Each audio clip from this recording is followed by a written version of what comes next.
Excellent. Great, Kate. Welcome to everyone. Pleasure to meet you all. And I am, if you do want to, please, or just turn your camera on. It's always a little better. We are going to try to do some interaction as we go through this. It's not very exciting to have me talking for an hour. So we'll get you all engaged as we go, as we tackle our topic today, which is presenting to win. And so in 1 hour, hopefully we're going to make you all masters about how we can be presenting our venues better, how to be presenting the IACC difference better, and just really what makes us a better choice than some of the other competitors our clients may be looking at. And so our goals today will be to how to really create those compelling solutions. We're going to focus on how to meet our customers' needs, how critical it is for us to do that qualifying first, and then actually do something with what we find out, how to deliver the features that we are selling with excitement that is connecting back to them in ways that are going to show them very specifically how we can meet their needs in a way that no one else can. And so how do we really differentiate ourselves in that way, specifically in proposals, in presentations, and site visits? The method is going to be similar to how we're going to do that. It's just applying it to each of those different opportunities that we have to really showcase our venue, our hotel, our conference center, that hopefully moves our clients' stats. That is our goal. Our goal is to be compelling, to be exciting, to show them that we can meet their needs in a unique way and move them to act. But it sounds like from some of the feedback that we're getting from clients, from planners, that we're not always doing a great job of that. We're not always doing a great job of very specifically showing our clients how we can meet their needs. And so the feedback we hear, we do lots of focus groups throughout the year from planners, from clients. They just want more information. They want more than just the specs. They want more than just the generic information about your venue or about even the destination. And so they feel like we're spending some time occasionally qualifying, but then the proposals don't reflect anything that we shared with them as far as what they wanted, what they needed, what was important to them. And so back to direct quote from a focus group that we've done with planners, it says, RFP responses appear to be templates that imply little or no research has been conducted, and the salesperson has done nothing to distinguish the hotel or destination. And so for them as the planner, increasing attendance, which is key for them and of course key for us, starts with great ideas. And so I want you to start really thinking about your proposals differently. Like, our planners are not just looking for meeting space.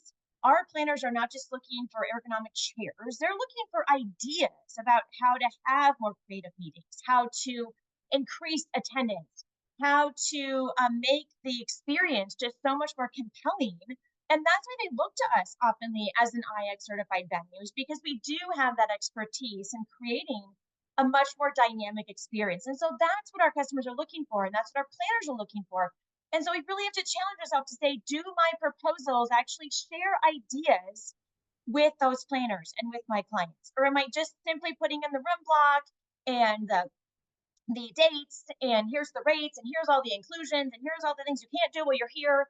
Am I really illustrating to those clients that I have ideas for them about how their needs can be met and how they can have a successful meeting and boost attendance and get people excited and achieve their own goals, because I'm focused on what those things are.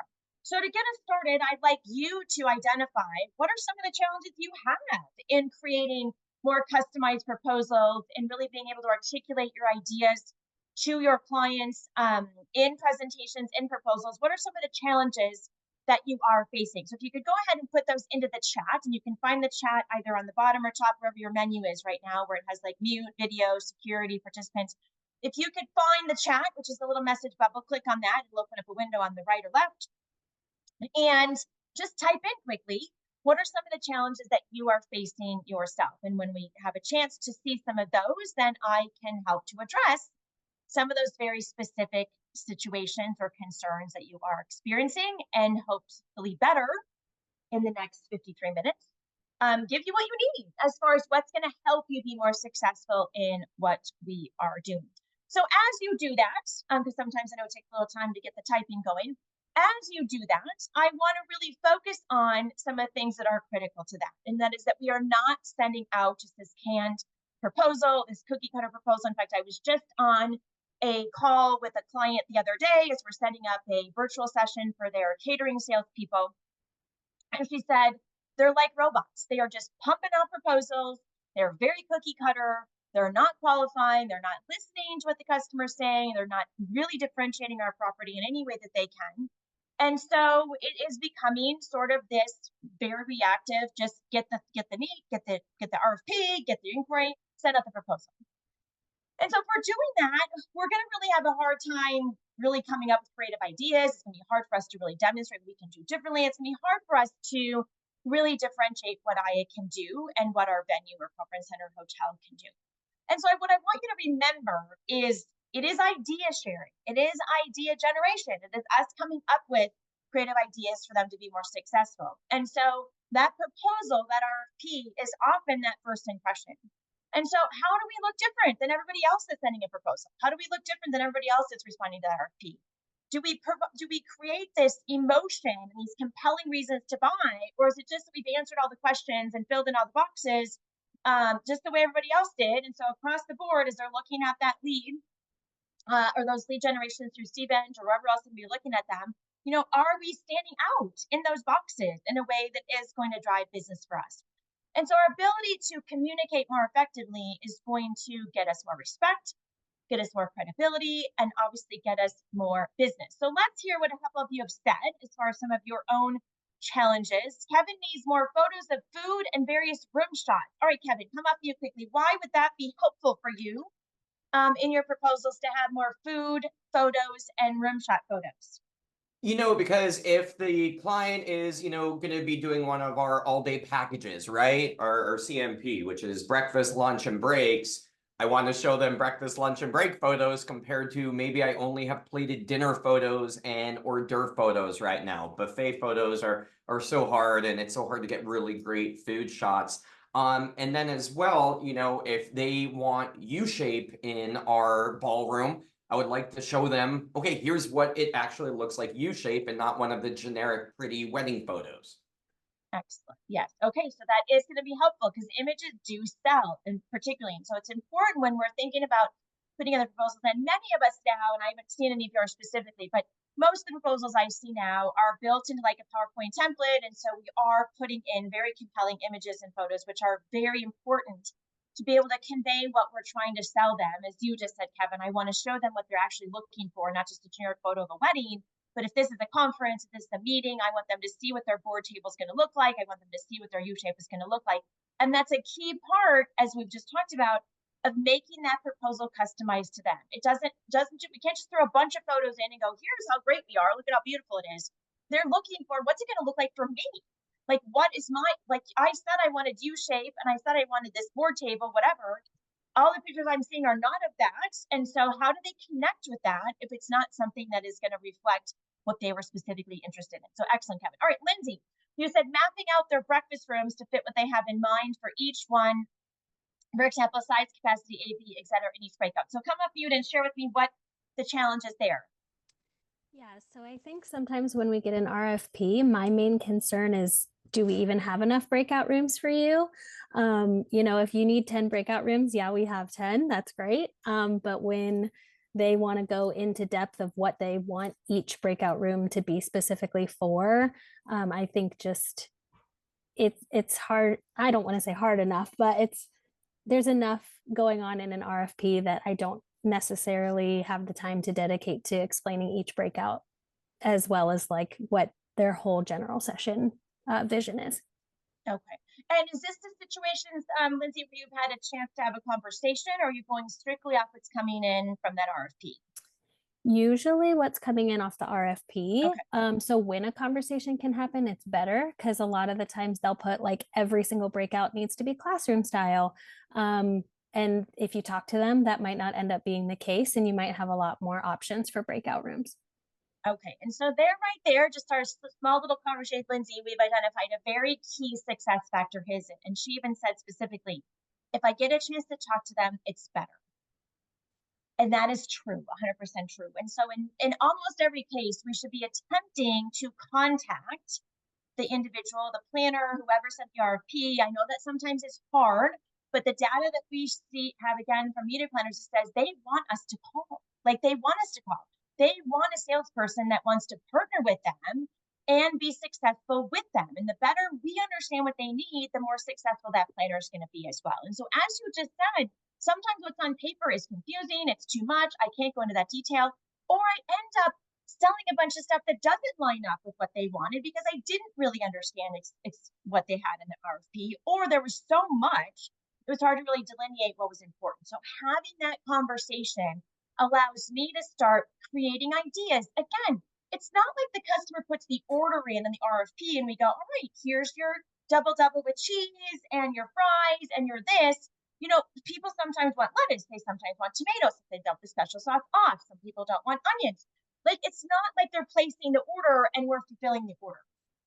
To be customized, to be personalized, to really give our customers what they want and what we are hoping to be able to deliver to them, that conversation is critical. So as many times as we can try to pick up that phone or send an email back and say, I'd love to talk to you, the better.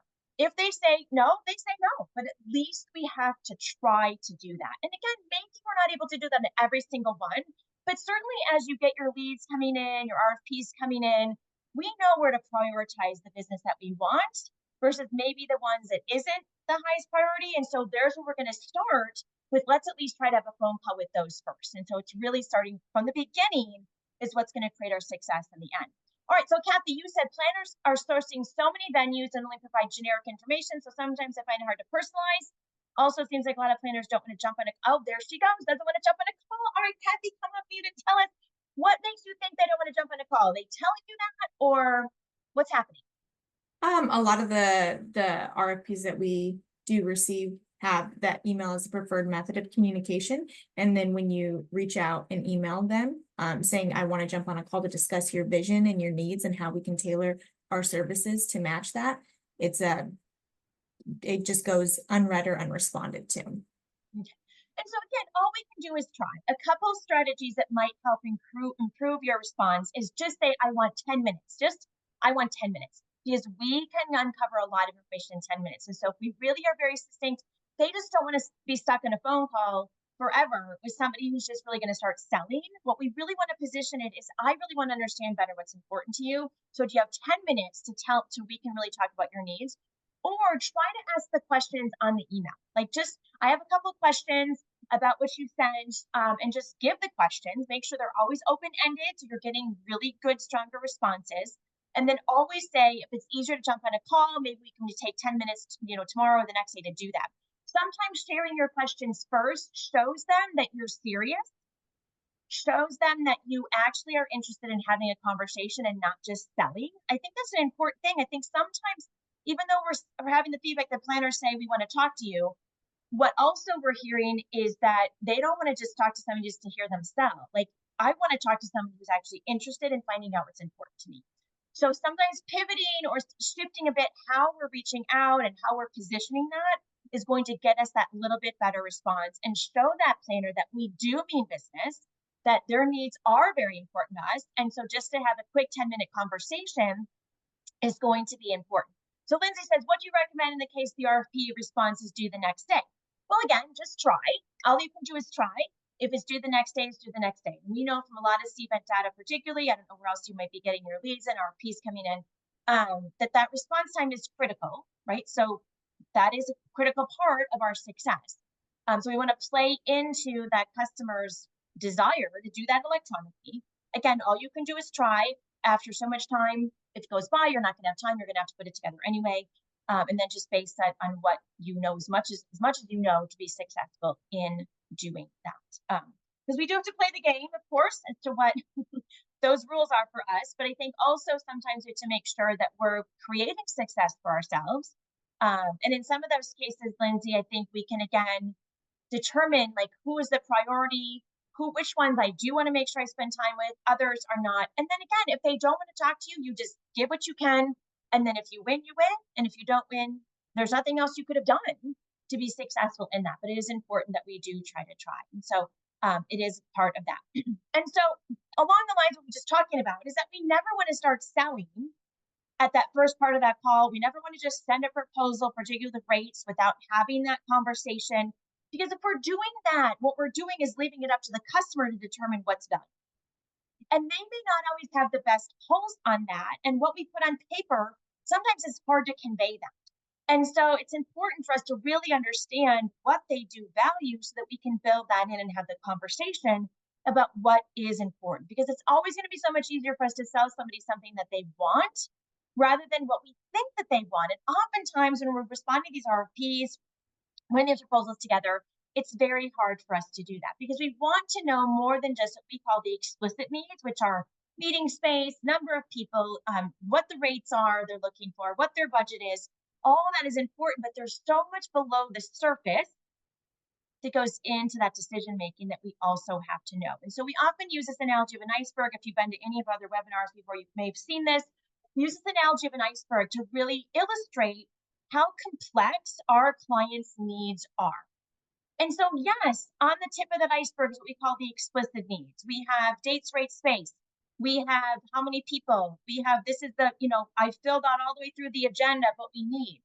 But in addition to that U shape, what other ambiance are they trying to create? How serious is this meeting? How formal is it? What are they trying? What's the goal in the end of the meeting? What are they trying to do as far as convince customers, try to influence their salespeople, do a better training, motivate people? Like there's so many things that are happening below the surface that if we don't have that chance to talk to them, we don't know. And so it says at the top here, don't be a drag. Because oftentimes when we're responding just on those black and white information, we are dates, rates, availability, and guidelines. Here's all the things you can't do. Here's all the restrictions. Here's all, and it's like, how compelling is that to buy from somebody who's telling me right off the beginning, here's the things you can't do, or here's the things I can't give you that you said you wanted.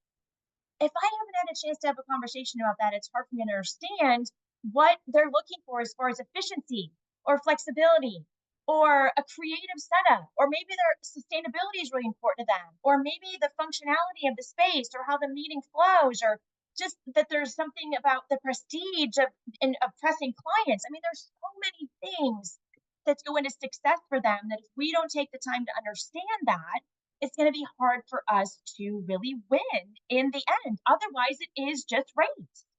And so we send the proposal out, which is rates, and we're allowing them to look side by side and go, all right, everything kind of looks the same. Let's go with this one because it's the lower rate. That may not be the best choice, and that may not be fitting what their specific needs are. So we want to take time to qualify those leads, get on the phone, ask some questions, the email. If we have leads coming in by phone, take the time on the phone to ask them a few questions, to take those open-ended questions, those broad probing questions. I don't know if any of you attended our session in May. We did a whole session on probing and qualifying and introduced the probing process as an incredible model to help us guide the conversation. To help make sure that we're asking the right questions. We're asking open-ended questions at the beginning to get the customer to talk about what's important to them, where they've been in the past, what their needs are. So, tell me what you have done. What is your vision for this meeting? What is the purpose of this meeting? What have you done in the past? All those big questions that are getting us to understand what their needs are. And then focusing in with what we call the focus probes. When they say they're looking for something creative, we say, can you share with me what creative means to you, or what you've done in the past that was really creative that you liked, so that we start to get a sense of what's important. Before we start selling, proposal, presentation, on the phone, start talking, we have to understand their criteria for making decisions.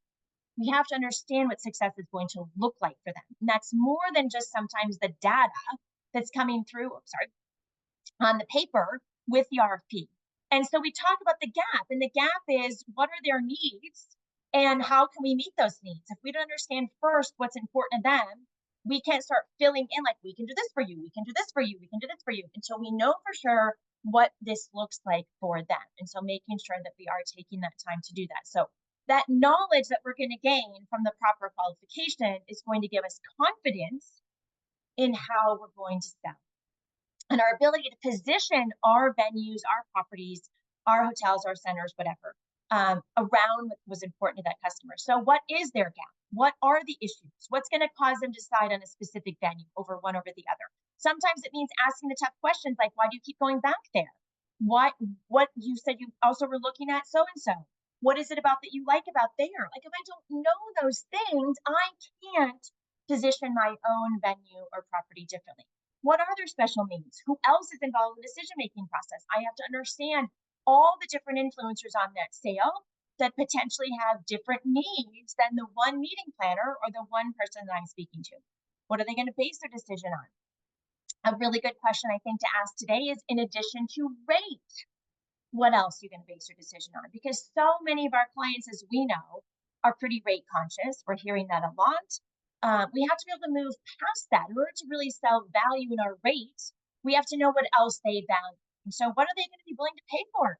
What kind of experience is going to be compelling enough for them that they're going to say, yeah, we're going to spend more, and we're going to do it with you than we're going to do with the other venue that we're looking at. So we have to understand, besides the rate, what else is important? What else are they going to base that decision on? That's the pieces that we need to sell to in our proposals with our creative ideas, with our solutions about how we're going to help them have a more efficient meeting, how we're going to help them have a more streamlined check-in, how we're going to help them have a better flow to their meeting throughout the course of the time that they're with us, how we're going to be able to provide this great CMP package and the value it's going to bring to them as far as not just the pricing, but the experience that it'll give them a more streamlined experience for their attendance. And so our goal is our ability to connect what we have. And if we don't know what they want, it's going to be hard for us to create success for them. So our success comes from the planning piece, like our presenting, our ability to close and convert really starts at the beginning. And so I say, people say all the time, I'm having a hard trouble closing, I'm having these challenges, whatever. Yes, true. But a lot of times that doesn't start when we go to close to say, okay, would you like to move forward? Our success in closing started way back when we said, well, tell me what's important to you. So the planning of that, the understanding of the needs, and really being able to come up with those creative ideas is the biggest part of our success. And then we just have to take those ideas and pitch it to them. And pitch it to them in a way that really creates a strong picture of what it is that we have to offer and what it is that we can do for them specifically. And so it really then is about understanding what's most important to them. And our ability to connect what we have is going to be critical to our success down the line. And so I want to introduce to you, if you haven't seen it before, our feature adjusted benefit model. Our feature adjusted benefit model helps us to connect what we are selling to what our customers and clients are looking for. Our features alone mean nothing. Ergonomic chairs, the CMP, the continuous break, even the features of my meeting space, as far as the tables, the existing tables, the guest rooms, none of that is meaningful to our customers until we show them how it's meeting their specific needs. And so the features are what we're selling, and we always have to articulate then the benefit of how that's going to meet them. And so these feature edged benefit statements have to be very clear in our proposals. This is how we show the client, we heard you, and in the proposal, let me show you how we're going to meet that specific need that you had. I'm not just going to put in all the menus. I'm not just going to put in all the room details. I'm not even going to put all the specs in. I'm going to say, you said you wanted a very, streamlined process or a good flow to the meeting. Let me show you exactly how I'm going to be able to do that. So the FAB model helps us to connect what we are selling to what our customers' needs are. And so the features are what we're selling. I just named a bunch of them. They could be tangible things that we can touch, like our actual, tables, our meeting space, our food, our chefs, our menus, whatever that is, our guest rooms, our outside team building areas, our daylight that we may have in our meeting spaces, our pillar list design, whatever it is, those are the features. The adjectives, though, are what bring those features to life. So we have to be really good at describing those spaces in a way that shows them how it's going to really come to life for them. So yes, we have a U-shape, but let me talk about the U-shape design. Let me tell you what else you're going to have in the space as far as extra room that you're going to have in there, the flow of how the U-shape is going to help you, where the continuous break is going to be set up from there, what the decor of the room is to give you a certain ambiance that you're looking for, what you're maybe looking at with the outside windows or natural daylight. Is there patio space? Is there outdoor space? Is there places to come and go? All those descriptions really, really matter. Because this is how we're able to differentiate what we're selling against what everyone else is selling. And so everybody has a meeting space, everybody has tables, but do they have, specifically conference design tables without skirting that actually look professional? Do they have ergonomic chairs that are going to make that experience far more delightful for the attendees than the banquet chairs that maybe you're sitting in some other spaces that they may be looking at? And so all of those descriptions of the things that are going to make us different and are going to lend itself to a more comfortable, more efficient, more successful meeting are critical for us to share. And not just when we're talking to somebody on the phone or through Teams or Zoom or in a presentation one-on-one over lunch, but in our proposals. And so lots of times with proposals, they're very generic descriptions. So kind of going back to what you said, Kevin, you know, my customer doesn't want necessarily just generic descriptions of the room. They want to know exactly how that room is going to fit for them. And so just like you're looking for images to be able to convey that, we have to give descriptions that are able to convey that as well. So it'll resonate with the things that we talked about with them on the phone or that were in their RFP, to say, I heard you about what design you're looking for. I heard you for what space you need.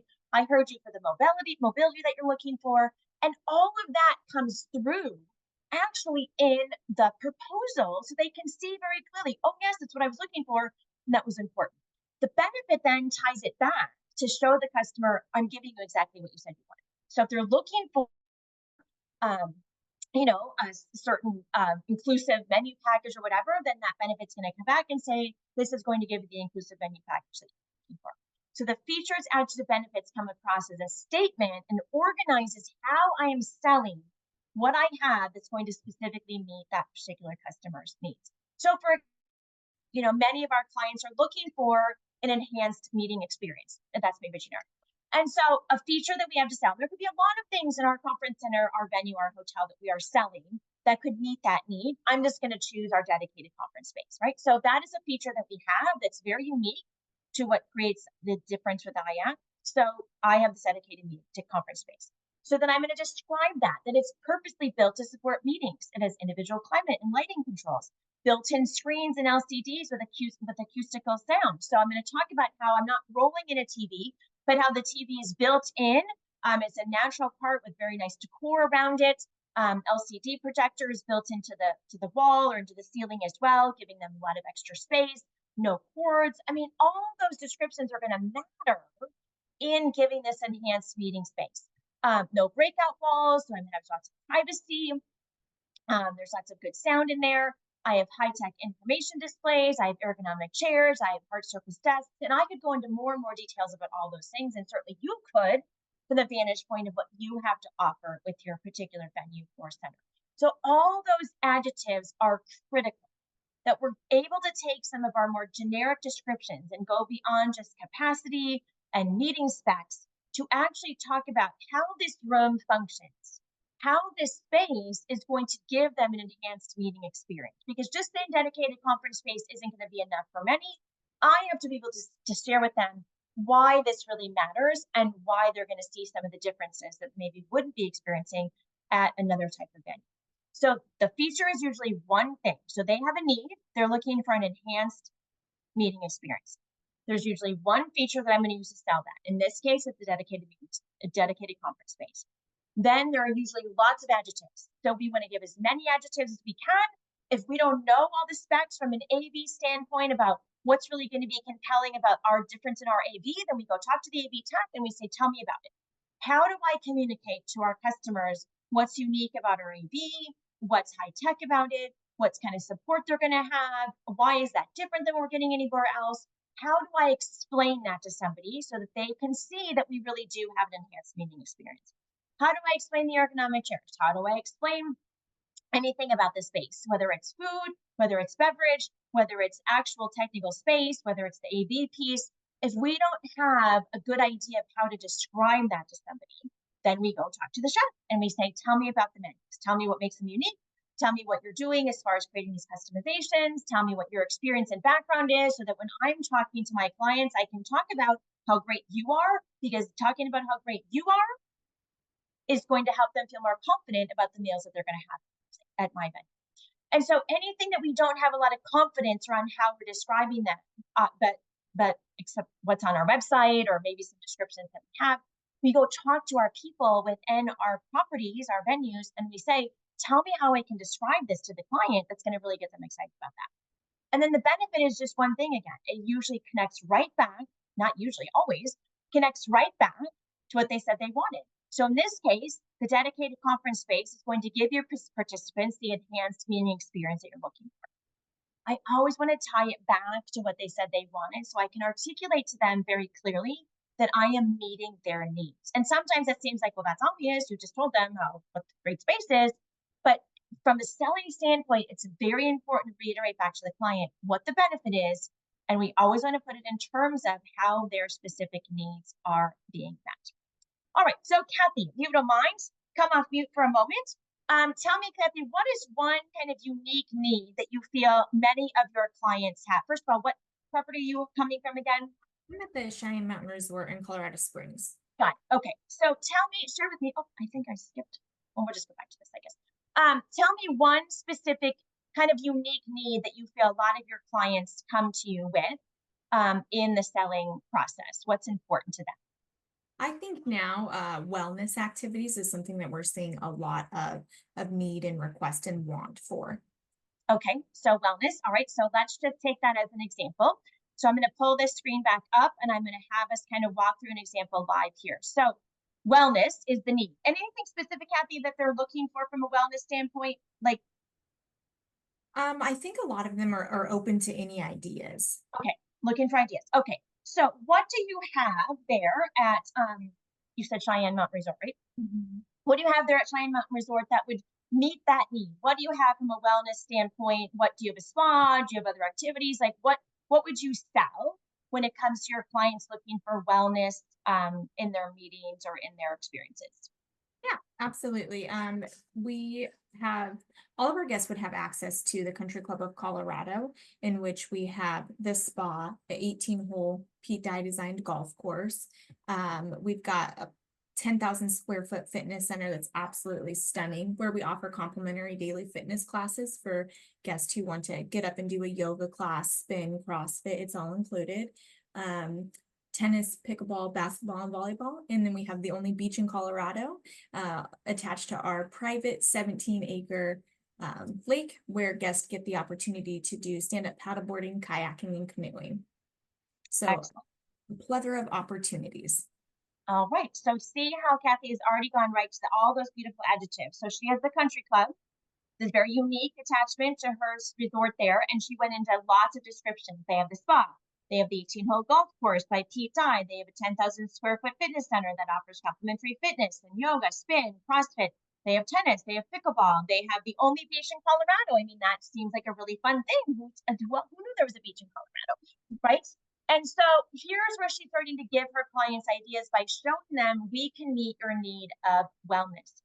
And so even better would be to incorporate one little story about a spin class you've taken or a specific guest experience or maybe a group experience they did all together where they had a pickleball tournament or something. So if they're looking to incorporate something from a broader standpoint to all of their attendees, here's what we would suggest you can do all fun together. Or if people are individually looking for that break or that before and after the meeting to kind of stay fit or stay connected or, just kind of breathe a little, then you can talk about the individual experience as well. And so this is how we do that. And then it connects back to the benefit would be, this is how we can help you achieve your wellness goals or allow your attendees to stay focused on wellness while they're at the event, while they're at the program, whatever the case may be. And so it's important for then Kathy to build that into her proposal or whatever, and not just to, here's the country club, but to connect it back to say, you were looking for wellness, here's what we have for wellness. And we have to connect those dots so the customer can see that we do have the things that they are looking for and the things that are really important to them and that we're able to meet those specific needs. And so those adjectives become very important.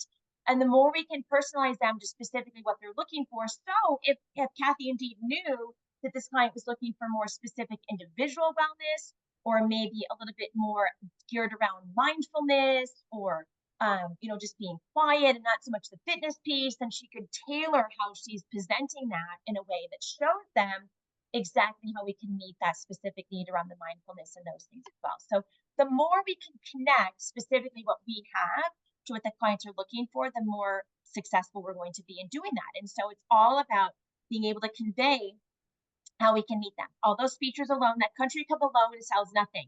They're like, why would they use it? It's a country club. Can I even go to it? She's telling that they have access to that, not only do they have access to it, but they have fitness available daily that, that's complimentary to them. And so now she's making that feature come to life and connecting it back to why this is going to meet their specific need of wellness. And so this is what we try to connect with our proposals, with our presentations, how we're conveying that to the client, how important it is that we're able to convey those unique selling points of what we are doing. If we don't ask a lot of questions first, we don't know that, right? And so even with wellness, back to the probing piece with Kathy, when if they said they're looking for wellness, I wouldn't just jump right and go, oh, well, we have all this. I would say, well, what specifically are you looking for when it comes to wellness, or what is important to your attendees from a wellness standpoint? Get a little bit more information. That's what we call a focus probe, so that can really sell specific what they're looking for. Because all these, the golf course, all those things may not be what they're looking for, and I want to make sure I sell to what they're looking for and not just what I think they're looking for when it comes to wellness, which may be fitness, which may be activities, but may also be just quiet, could be just solitude, it could be just, again, meditation. There could be all sorts of things associated with that. Maybe they want to build some sort of wellness component into the actual meeting or program. And then I want to make sure that I'm connecting what we have to that as well. And what do we have? What sort of resources do we have? Do we have people that can come in and talk about wellness during their program? Maybe they're going to take a long break and they're going to focus on wellness. So see how there's so many ways I could go with this. I got to know what the customer's intention is around the wellness to make sure I'm selling exactly what they want and not what I'm thinking is wellness or what I think that they want in order to be successful. And that's what's going to create success for us. And so to present to win, it's knowing those clients' needs, presenting features that meet those needs, so being able to articulate the benefits of what it's going to do for them, how it's going to meet their goals and objectives, how it's going to help them give their attendees this opportunity to focus on their wellness while they're at the meeting, how it's going to give their the meeting, the agenda person or the meeting person in charge of the meeting to say, I want to build wellness into my meeting. And so asking the right questions helps us define those specific needs. Tell me about the last meeting you had. What is the nature of what you're planning? In this case with Kathy, tell me what you're looking for in terms of wellness, what's going to be important to you for this event, this meeting, and then I can start to do that. I have to then be able to communicate the benefit of what I'm doing. Ergonomic chairs on their own mean nothing, especially if they're more expensive, right? If they're more expensive, especially, be like, why you don't care about that? Well, actually, you might care about that, because if you have your people sitting in there for 5 straight days from 8 to 5, having a nice ergonomic chair that leans back a little bit, that gives them armrest support, that rolls around, whatever it does, giving their back, is going to increase their overall feeling about the meeting and make them happier to be there. That's an important win. That's an important benefit for us. That's one of those implied needs is, yes, we need places for people to have a meeting, but we also want them to be comfortable. We also then want them to walk away feeling like this was worth their time. And if they're comfortable doing so, then it's going to feel like more worth their time. So understanding their needs helps us connect what we have to what they want in a meaningful way. We make the ergonomic chairs meaningful because we talk about how it's going to enhance the participants' meeting experience. And every opportunity we can take to really highlight what makes us different because of our IACC is going to be an important part of what we're doing. So that personalization is key to our winning, to our proposing. So we're halfway through. We haven't talked about even presenting yet, because it's so much so much of our success is contributed to how effective we are at understanding their needs, their pain points, their goals, and then being able to take what we have and tailor our solutions to that, to give them ideas about wellness, to give them ideas about having an enhanced meeting experience, to give them ideas about how they can bring the team together better as from a team building standpoint, to give them ideas about how they can motivate these salespeople that are going to be in this training for 5 days beyond whatever is in that content. We want to demonstrate to our clients that we genuinely care about their success. We're not just about the booking. We want you to have a successful event. We want you to have a successful meeting. That means we have to engage with them in order to show them we can do that and be able to focus on how we can add value to what their goals, their objectives, their business, what it is they're doing, and our ability to communicate those benefits is very, very important.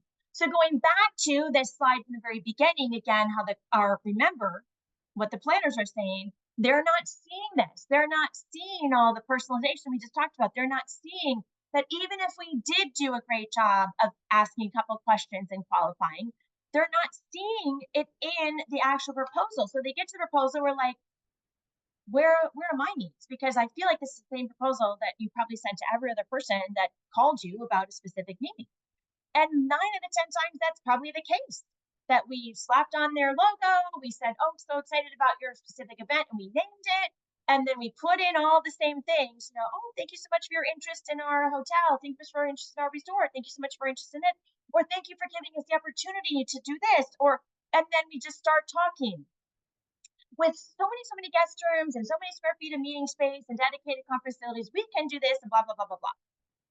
We're not really giving them the answers to what they said they had with ideas and solutions. We're just giving them the fulfillment of an order that may not specifically meet their specific needs. And so to be more successful with our proposals, particularly, because I think that's generally how most of us are presenting, is we need to focus on their needs. We need to tailor the proposal, their specific requirements, and show them that we do understand their business. So taking those fabs and building them into the proposal, whether it is at the beginning and we have like an opening paragraph or an opening, almost like a cover letter that we used to talk about, where we can say, these are the things you said were important to you, and let me tell you how we're going to meet those needs, and then draw them into different parts of the proposal.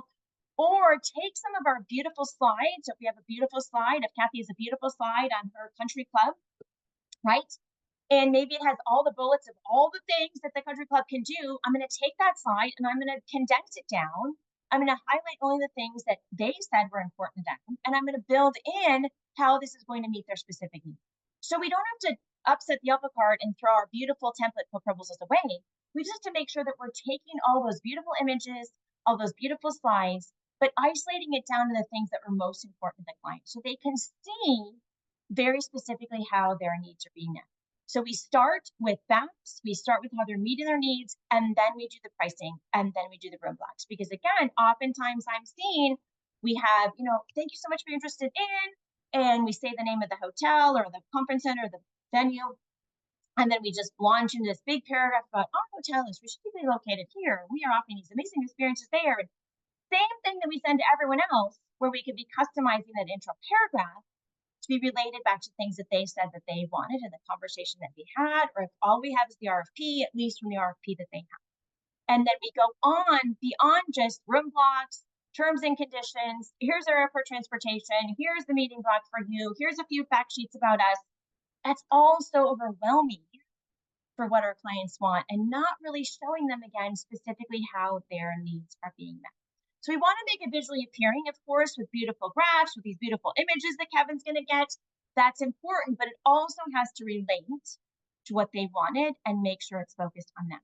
And so we utilize what we call the presentation process funnel as a model for putting together a very effective proposal. We're going to look at the same model in a few minutes when it comes to site visits. It's the same model you could use when you're having lunch with somebody, that you want to present your solutions back to them. What it does is give you a very organized structure of how you can present your ideas back to the customer in a way that is compelling, that is focused on their needs, that is more customized and personalized to them, and also will very clearly show them how their needs are being met. And so we want to make sure that our proposals, our presentations, are addressing their needs and not just, again, sort of dates, rates, and space and what we can do. So a quick little checklist of how we can utilize this. Let me just show you quick how that would look like. Is we do have the similar structure. So we do have that opening page, the opening paragraph. We want to personalize that paragraph to be not more than just, thank you so much for considering us for this. We want to name the event, we want to name the program, but then we also want to just very quickly bullet the things that they said were important. So whether that was right off the RFP, or if we actually got to have a conversation with them, it doesn't have to be a huge elaborate paragraph. It just says, based on our conversation or on the RFP, you mentioned these 3 things are important to you, and we just bullet, boom, boom, boom. Right there, automatically, you're going to get their attention far more than the other 5 proposals or 6 or 10 proposals that they got, because it does show you listened to them, you paid attention to them, that you're focusing specifically on them. And then if you can, in that opening paragraph or next several paragraphs, is be able to articulate with each of them how you're going to meet their needs by pulling them into the proposal that is attached, or condensing your proposal so far down that you really just had like one slide on each of those 3 or 4 things they said that was important to them. So get rid of the 25 pages Just pull the 1 or 2, 3, 4, 5, 6 pages that are applicable to them, modify them a little bit, customize them to what they said they wanted, and build in those benefits to show them how you are indeed meeting their needs. Then that closing paragraph, again, probably part of that opening page and not necessarily buried on page 7. The closing paragraph needs to summarize how you feel like you're meeting their needs. And then there needs to be a call to action.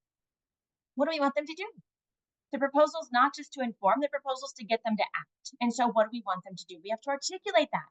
We have to either say the next steps of what I'm going to do, or we move them to some sort of close by kind of asking for the business to move forward. Something has to articulate what those next steps are going to be and then what that follow-up is going to be as well. So some key things we think about developing a really strong proposal is, do we have a personalized opening?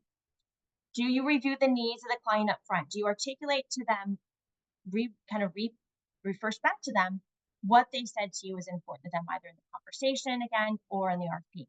Are you feature dumping, which means you're just dumping, here's all the things that we have. Here's our 365 guest rooms. Here's our, wonderful country club. Here's our 7 restaurants. Here's our customized meeting proposal or a customized meeting package. Here's our this, here's our chef, here's our that, here's all our activities. All of that means nothing. What's meaningful to them is what they said was important to them. So condense it down to those specific things. Always summarize again how you think you're going to be the best fit, reiterate a couple benefits to them as part of that closing paragraph, and then move them to action with some sort of close. Whether you ask for the business, whether you ask for that next step, whether it's to set up a site visit, whether it's to have another call or a meeting, articulate what you want that's going to drive them to what that next step is going to be. And then making sure that you're initiating that follow-up by saying, I'd love to follow up with you on this day. Let's set up a time, and then make sure that you're following up with that. All of that is then inclusive of having those attachments or anything that you're adding that's going to add value to what you've shared with them. And so attaching all the menus, attaching all the room diagrams, not helpful. It may be easy for us, but not helpful for them to see exactly how we're meeting their specific needs. So even going back to your question earlier, Lindsay, when you said planners are sourcing so many venues, I think it was you, oh no, back this one, Lindsay, when you said mapping out their breakout rooms to fit what they have in mind. I mean, again, you're confused, like they have all these different things. Imagine if you just send them like, here's all the things we have, and you kind of figure out where we're going to put you. That's going to be hard for them as well. So as much as we can show them, this is the perfect room I have in mind for your dinner. This is the perfect room I have in mind for the breakouts that you're going to have. This is the perfect room I have in mind for you for your general session.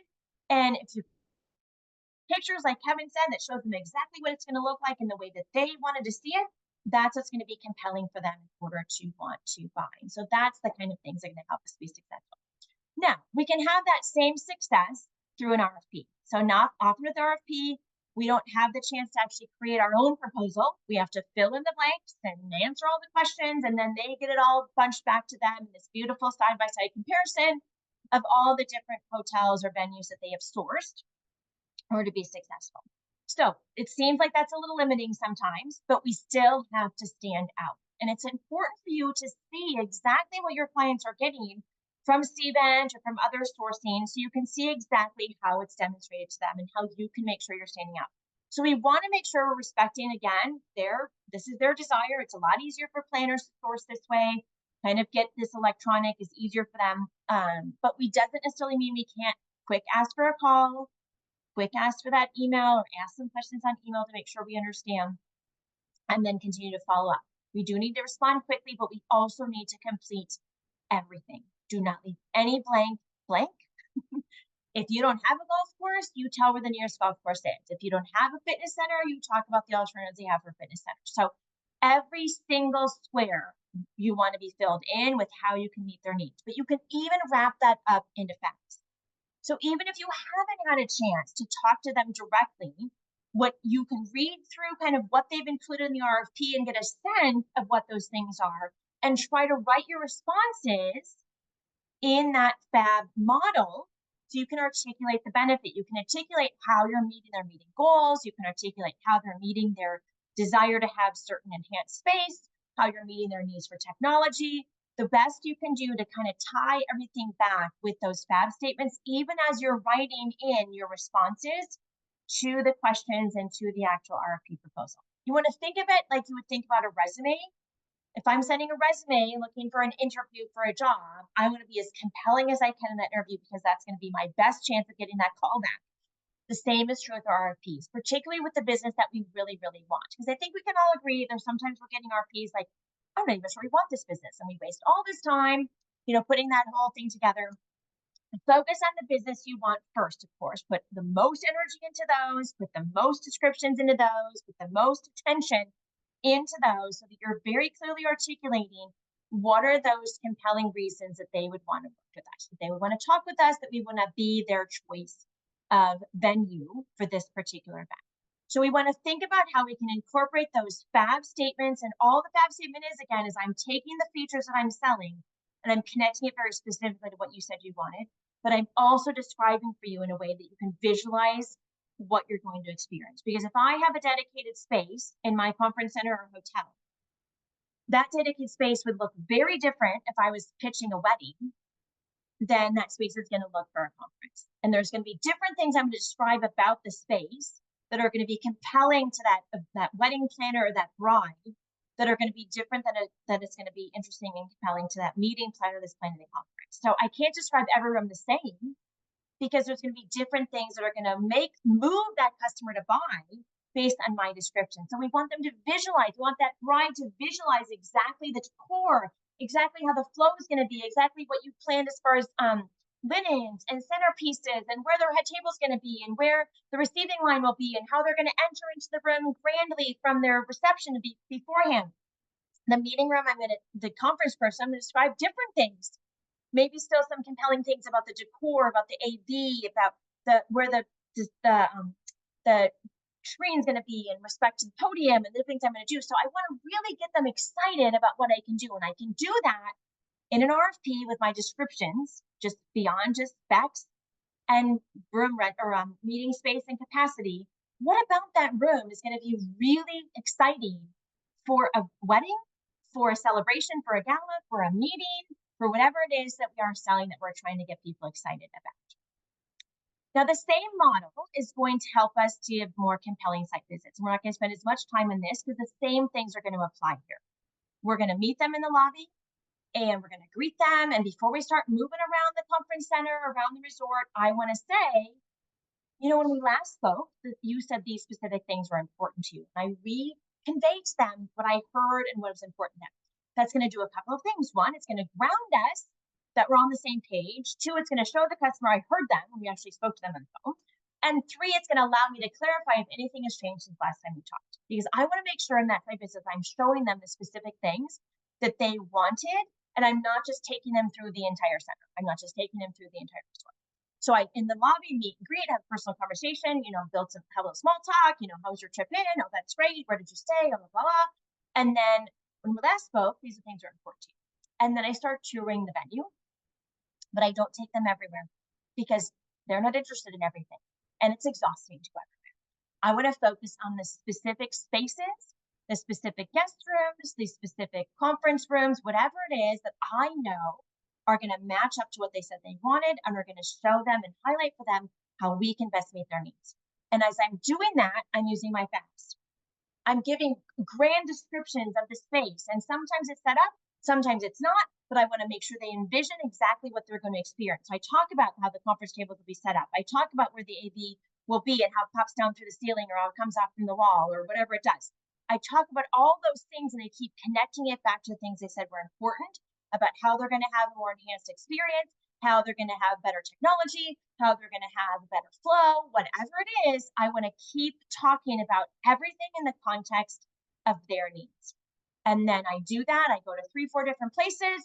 As I'm finishing and I'm wrapping up and coming back to the lobby, I want to summarize. I want to tell them again all the different things we've looked at today. I want to remind them and reiterate again why we're such a good choice, why we're going to meet their needs in a specific way. I get back to the lobby, or even better, I find another closing area where it's private and quiet, where I can actually sit down and try to move them to a close. Like, I want to move something. I want to say, everybody move forward. I have that opportunity to do that.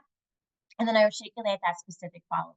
So this presentation funnel allows us, whatever the situation, proposals, site visits, if I'm meeting one-on-one with somebody for lunch, if I'm having a phone call, sales call, I follow the same process. I start with small talk, rapport.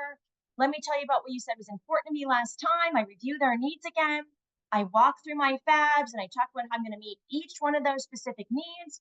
I summarize how we're going to be the best choice, and then I go for that close. And so utilizing this funnel helps us to organize our ideas, come across much more specific and personalized and customized because I'm focusing on them. And that's what the presentation funnel does, is help us to focus on them, not just my rambling on.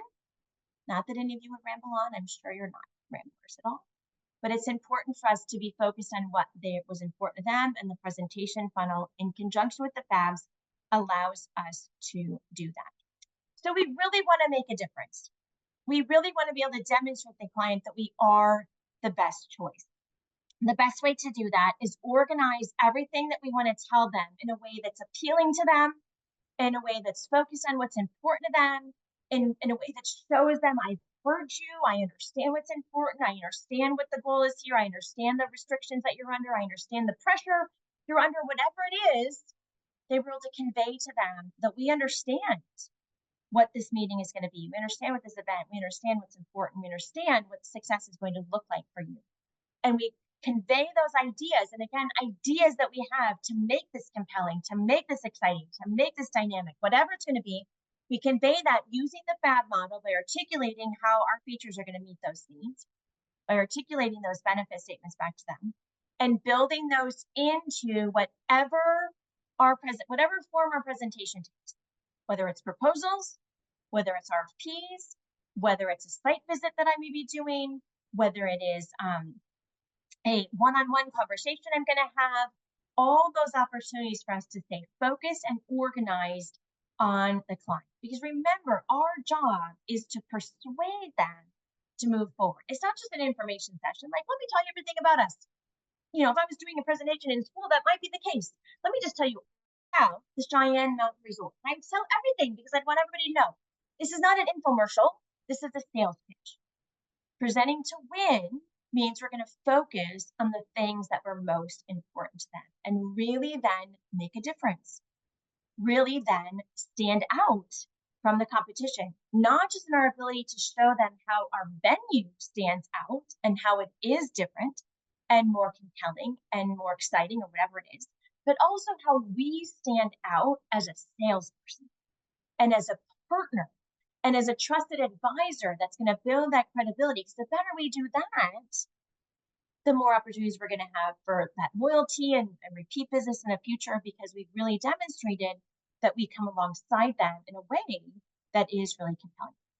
And so as we wrap up, are there any questions about any of this we've talked about? We've talked about a lot of things in a very short amount of time to help us to be more successful, to help us to dig in a little bit more with the client, hopefully to have a better conversation that's going to help us position our ideas better. But then a couple of really key tools from the FAB model and the presentation funnel that'll help us to better articulate our ideas to our clients. So any questions out there before we wrap up?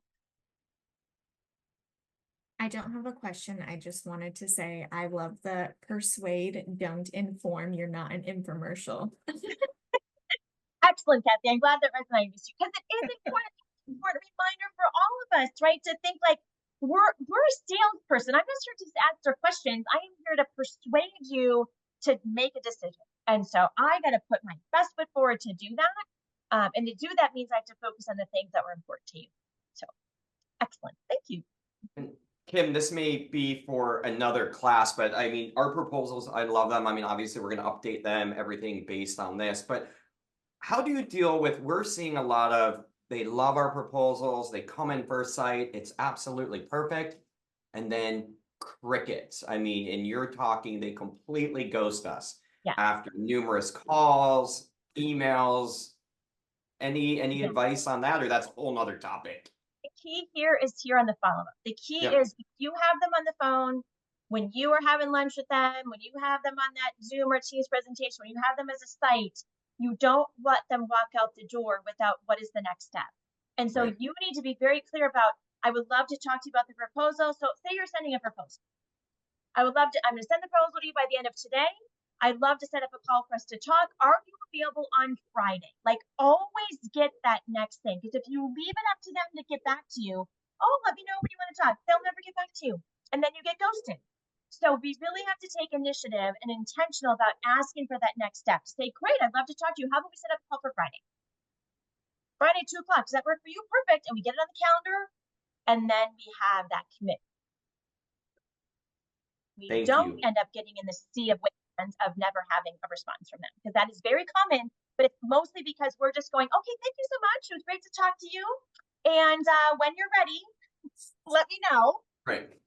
Is that we're very intentional about getting that next step. That makes a big difference. Yeah. All right. Okay, well then quickly, this I'll just a little shameless plug, right, for us, Kate and I. We do have one webinar coming up again in November about how to rebook business immediately after a meeting while on site. So that'll be compelling as well. That Thanksgiving week for those of us here in the States. I think it's on that Tuesday, but hopefully you can join us for that as well. Otherwise, Kate, anything else from you before we wrap up? No, that's good. I think everyone will join me in thanking you, Kim, again for another very informative session. Yeah, do sign up. That's our last webinar for 24, so do get signed up for that. And I will, like I promised, send the recording out for this session probably early next week.